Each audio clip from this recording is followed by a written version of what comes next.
I tell you what, man, it's been fun. It's been fun. I mean, it's been a challenge, like having the two guys who were projected starters out for the spring, but it was a blessing in disguise. Got a lot of young guys work, and you know, big part of recruiting is development, and they got to develop. You don't develop without reps, and they got an abundance of those in the spring. Todd, I'm sure you've been asked about this, but Niles and Jordan, how are they? Oh man, they're progressing well, right on track.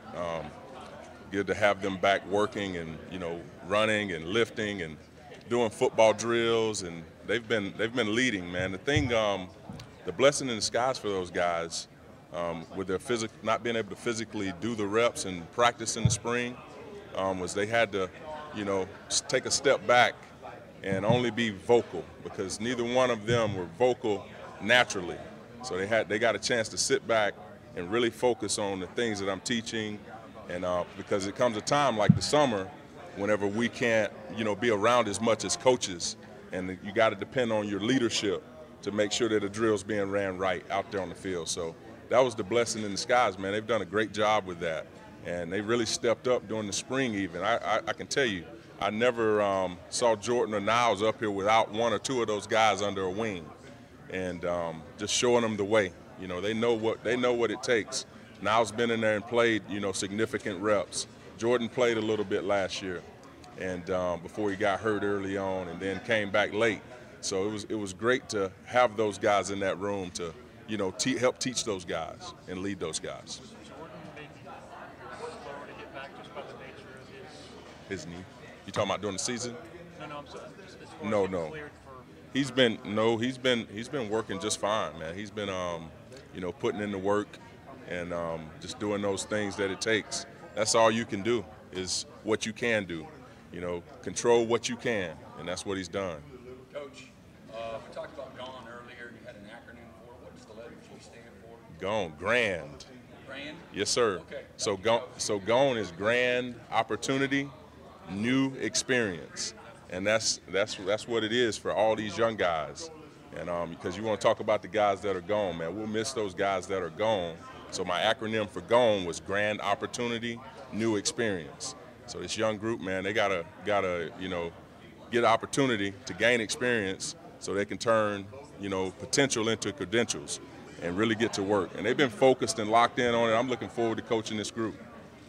If you're not a talkative guy, can you kind of absorb some of what Christian, Dexter, or even the other two guys up front brought to the table? Does that kind of maybe rub off on them to go, hey, here's how they did it, but I can force myself to become more of a vocal leader? Well, I think you have to walk in your own two shoes and use your true gifts. So it was great for those guys to be behind, two of the better ones to ever do it here at Clemson, Christian and Dexter, and to learn from those guys and to see, because kids listen with their eyes, man. They got to watch them and see what they done.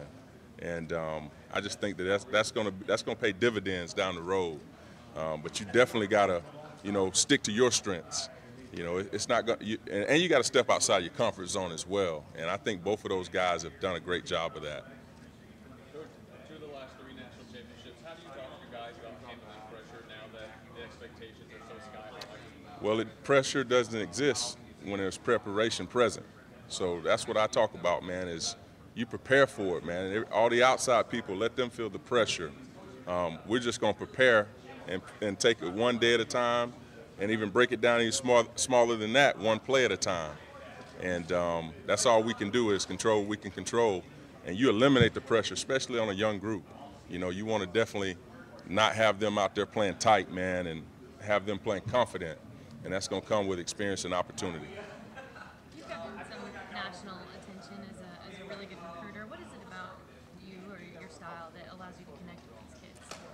Well, I think it's the culture here at Clemson. I think the culture here, once you come to Clemson, you feel that culture, and the people make the place, and I'm just one of those people. Coach Sweeney, you get them around him, Clemson really sells itself, man, if you can get them on there. And we're just all about relationships, and that's been something that I've hung my hat on since my days playing, man. I wanted to be a good teammate, and that's now I want to be, one of the best staff members I can be.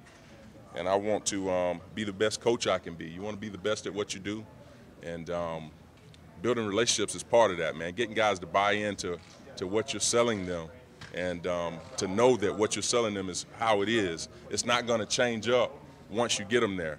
You're not going to recruit them one way and then get them here and be a totally different person.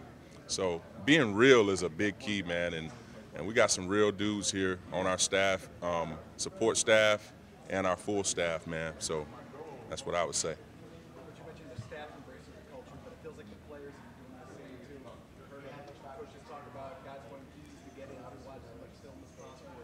Just be as involved in this summer. When you see that, how assuring is it that they are putting that prep work in, that they're not resting on the board? Man, I tell you, that's a coach's dream. You got guys coming in and you know, wanting to be great, because you make no mistake about it. Just because you hadn't had the opportunity to play, you know, a lot, doesn't mean you don't want to be great. Doesn't mean you weren't preparing. Doesn't mean you wasn't watching or paying attention to the things that we went over before the national championship game. I guarantee you, I got trust in my heart that if we had another guy go down, we would have plugged in another guy, and he would have stepped up and played winning football, because that's the type of culture we have here. Coach Swinney, man, he holds everybody accountable, and just to your preparation, you know, preparing like you're gonna get in the game and earning that right, because we lead the country in, you know, players played per game. So, but we don't give that away. Those guys earn that, and they know that if they prepare the right way, they're gonna have an opportunity to go out on that field and shine. You mentioned Jordan Niles and played some, but we haven't seen him until just what kind of players are these guys? Oh man, I just think you wait and see. I love everything that they bring to the table. They're not just run stoppers. They're not just pass rushers. They're a complete defensive lineman. They're going to be able to play first through third down and anything else that's demanded of them after that. So they're guys that can be in the game in long yardage situations, short yardage situations, and they got a pretty good handle on the game. And they're both still learning and getting better. Neither one of them knows it all, and they want to come to work and want to be coached.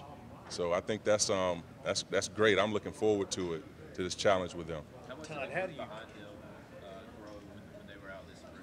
Oh man, they grew leaps and bounds. You just look at it from day 1 to day 15 at the spring game. Guys executing our plays, understanding why we do what we do, not just knowing what to do. So that's been a big key, man, in our execution over the years. Guys really understand what we're trying to get accomplished, and we're getting those guys, you know, stepping in that right direction to where they understand the why. Todd, you've been through a bunch of camps as a player and a